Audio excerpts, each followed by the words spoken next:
La deuxième technologie qui permet d'imprimante 3D, qui est la première qui a sorti sur le marché en 1986, c'est la SLA, donc la stéréolithographie. Donc c'est une lumière UV qui solidifie une couche de plastique liquide. La même chose que les plombages blancs. Quand on va chez le dentiste, ils utilisent la même technologie. Donc, c'est un polymère, donc, et on le met au rayon ultraviolet, puis ça durcit. C'est le même principe. C'est la première machine qui est sortie comme ça.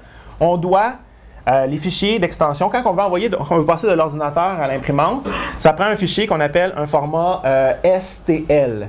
Le format STL, on le doit à ce procédé-là, stéréolithographie. C'est la première machine. Ils ont créé le format STL. C'est ça qui envoie les signaux à la machine. C'est fait par quel logiciel?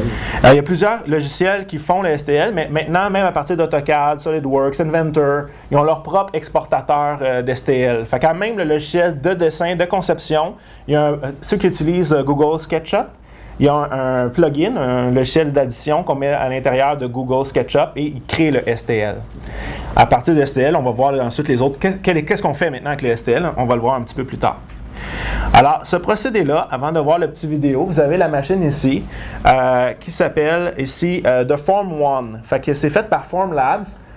C'est un autre procédé. Donc, on voit ici qu'il y a un laser en dessous qui vient frapper par en dessous. Donc, au lieu de la plateforme à descendre, comme tantôt, la plateforme elle descendait, là, la plateforme, ce qu'elle va faire, c'est qu'elle va monter.